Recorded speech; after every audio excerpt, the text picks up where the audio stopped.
Y Jesús, en ese marco, en esa Ucrania, en esa guerra de Ucrania que está rompiendo todos los paradigmas, tristemente, porque es una catástrofe, ha habido unos sucesos que recientemente me llamaban mucho la atención, ¿no? Y es los cambios forzados o no forzados en la cúpula de gobierno, en los acompañantes, en los acólitos de Zelensky.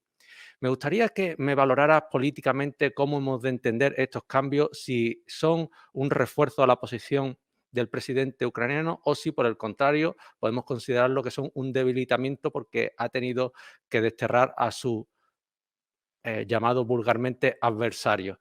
¿Qué nos puedes comentar? Y mientras voy dando paso también a un vídeo para ilustrar la representación. Mira, yo no soy europeo, pero he estado muchas veces en Europa y me dedico justamente a las relaciones internacionales y conozco el mundo académico y también conozco algunas sociedades europeas. Una de ellas son justamente pues las sociedades españolas, ¿no? Las sociedades que conforman España. Y también te quiero hacer la pregunta de rebote. Antes de la guerra, antes incluso del Euromaidán, ¿cuál era la idea dominante que se tiene del sistema político en Ucrania? Estoy hablando hasta antes del 2014, de un sistema político transparente, democrático, occidentalizado, o la idea de un gobierno ucraniano y de una cultura política ucraniana corrupta, opaca, de mucha desigualdad desde las instituciones políticas y bueno, antidemocráticos también. ¿Cuál era de las ideas las que más reinaban en Europa hasta antes del 2014?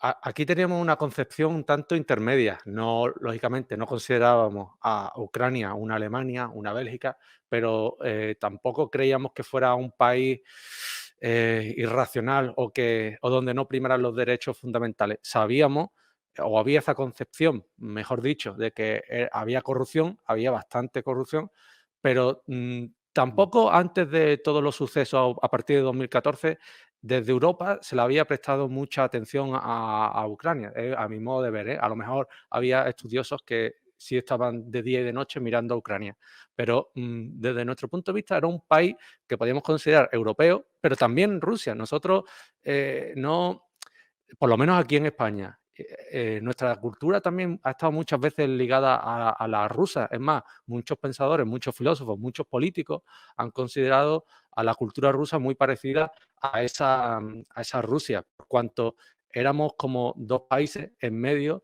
de dos continentes, ¿no? En el caso de Rusia, en medio de Europa y de Asia, y en el caso de España, de Europa y de África, ¿no? Siempre hemos tenido esa doble naturaleza que nos ha acercado mucho. Y en el caso de Ucrania, pues lógicamente sabíamos que no era una democracia, que también podríamos hablar mucho si en Europa existen democracias plenas, pero yo creo que había ese rastro de las dos concepciones.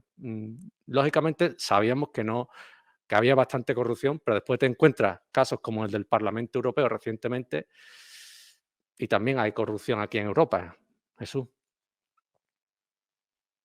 Mira, ajá, yo te preguntaba, no por querer santificar a Europa Occidental y tampoco por querer denostar a todo el país ucraniano. Yo para la gente de Ucrania, mis respetos y sufro también con la población de a pie ucraniana, pero yo sí le vengo siguiendo la pista a Ucrania desde el año 2008 aproximadamente, cuando surge el tema de las protestas de Femen, de estos grupos de feministas radicales que descubrieron sus pechos y se ponían mensajes y decían las activistas de Femen que querían demostrarle al mundo que la belleza no estaba peleada con la inteligencia, la belleza física, y que aprovechaban su atractivo visual para que los mensajes, que además fue un activismo innovador en esa época, y justamente se quejaban bastante del fenómeno o del binomio que también afecta a las sociedades latinoamericanas, y como tú bien lo has dicho, pues en España ahorita mismo hay unos escandalazos de corrupción tremendos, que era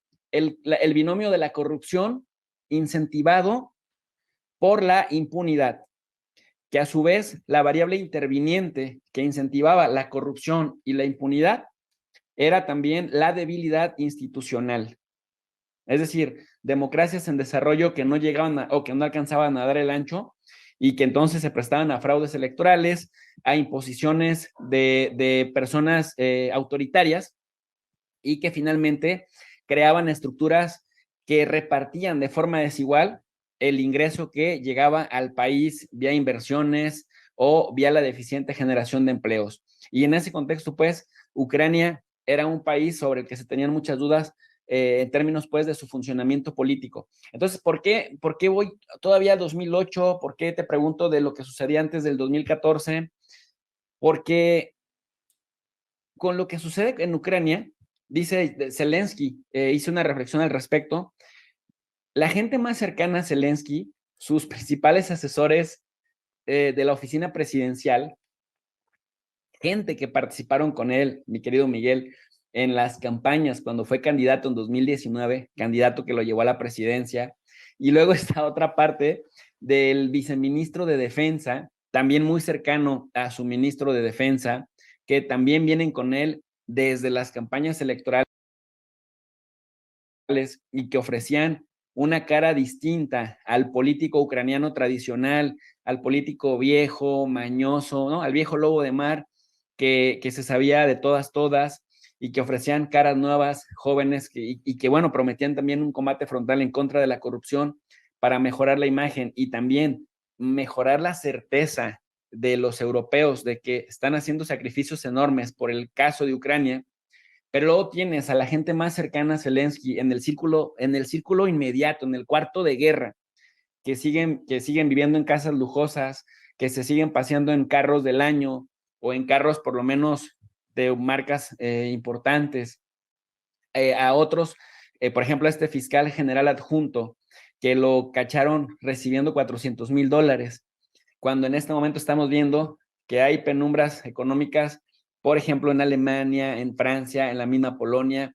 España ha manejado relativamente bien el tema de la inflación, pero el resto de países, quitas a España, quitas a Suiza y quitas por ahí a Luxemburgo y a otro par, pero el resto de países se acercan más a los 2 dígitos de inflación, cuando la inflación, el encarecimiento de la vida, bien manejado se habla de entre 2.7 y 3.2%, pero ¿qué es lo que hemos estado viendo? Una constante casi desde mayo hasta diciembre de más de 2 dígitos.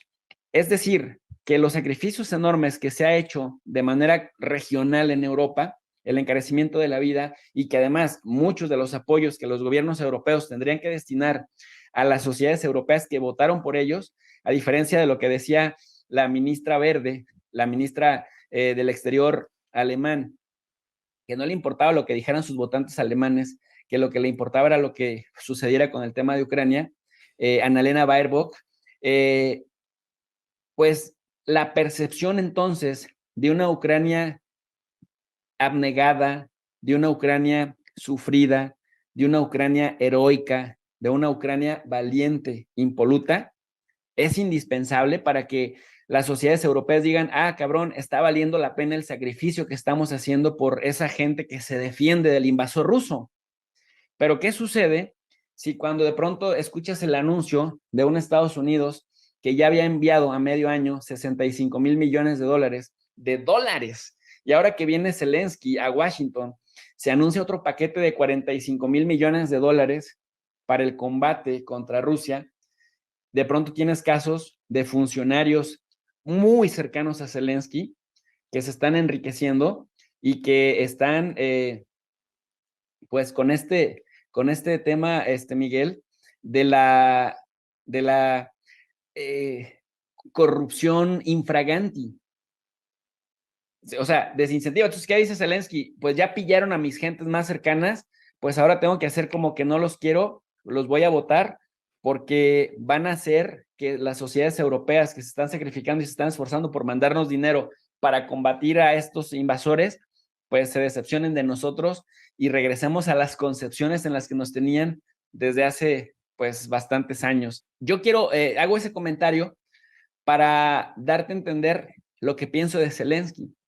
Son siete cargos muy cercanos a los que supuestamente destituyó por recibir dinero, por vivir por encima de sus ingresos, por ostentar carros, casas. El mismo Zelensky en el INA Papers salió un escándalo de que tenía casas en el Reino Unido, y resulta que no sabe nada, no sabía nada, y hasta ahora que supo dice que los corre. Entonces aplica la analogía, la misma de Felipe Calderón, expresidente de México. O es muy imbécil para no darse dado cuenta que quienes le ayudaron a llegar a ser presidente desde su campaña en 2019 se quedaban con parte del dinero que recolectaban, o es corrupto, pero quiere lavar o quiere mostrar una imagen que cada vez se le pudiera creer menos. Miguel, tú como abogado, ¿qué piensas? Pues eso está claro. En este mundo nadie es imbécil. En esos puestos nadie es imbécil, sino muy corrupto. Y como se decía, el poder corrompe y el poder absoluto corrompe absolutamente. Y en esas esferas uno se cree Dios y amo para hacer y deshacer a su antojo. Y Zelensky tiene carta blanca y todos sus esbirros tienen carta. Porque yo lo siento mucho por Ucrania. Yo Ucrania lo siento por el pueblo ucraniano. Pero Zelensky llegó y ganó esas elecciones apoyado por quien fue apoyado, pero prometiendo unas cosas que lejos, absolutamente lejos, estaba con lo que él tenía en mente y con lo que finalmente ha demostrado hacer.